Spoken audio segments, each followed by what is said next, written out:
central to cold exposure is breath work, and they work interchangeably in how you teach and how you practice.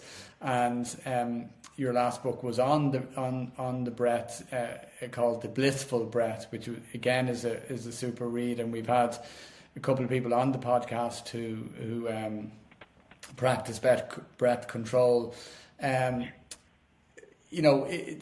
Breathing we take for granted, I find, and again, it's very useful to stop and reflect on it.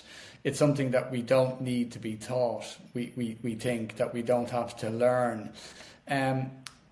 How would you advise people to shift our attention so that we can start considering something that is naturally unconsidered, and how we can consciously breathe? Yeah. I would argue that breathing is probably the most important part of our existence as a human. Every experience that we have, good or bad, how we breathe is part of it. If we're feeling tense and we're feeling under pressure, our breathing reflects that. It's tight, it's up in the chest, it's fast. When we're feeling calm and we're feeling peaceful and happy, our breathing also reflects that. It's soft, it's relaxed. That relationship between how we feel and our breathing is a two-way street. It reflects how we feel, but we can also change our breathing to change how we feel. So if we are tense and our breathing is tense, if we bring our breathing down to a place where it's a little bit calmer and slower, it starts to change how we feel. So we have this superpower that's right there all the time for us to be able to change how we feel in the moment. But as you said, we are built to breathe about 20,000 times a day and never ever think about it. We don't ever have to think about it. So within us is this ability to do it by ourselves.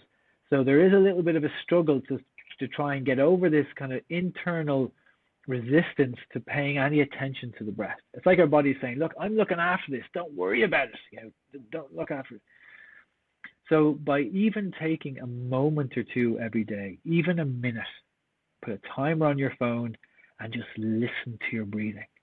And what you'll find is that by just paying attention to the breath, that we take control out of the autonomic nervous system and it becomes ours for that few moments. So people, when they first start to pay attention to their breath, can sometimes feel a little bit breathless because all of a sudden we're in control. So how do we want to breathe?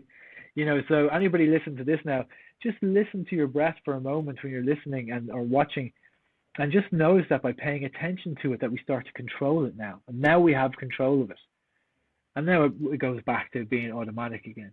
So that practice even of just doing 2 or 3 minutes of very simple breathing exercises. And on my website, Breathe with Níall, we have a whole 10 days of breathing. It's a free challenge. It's me guiding people through 10 minutes of breathing every day for 10 days.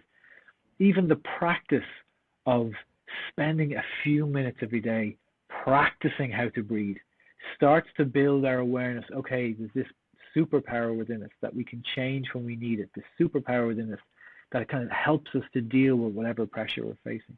So like with all practices, by focusing on it for a little bit every day, even if it's 30 seconds, a minute, 10 minutes, whatever it is, that starts to build this link between our conscious mind and the action.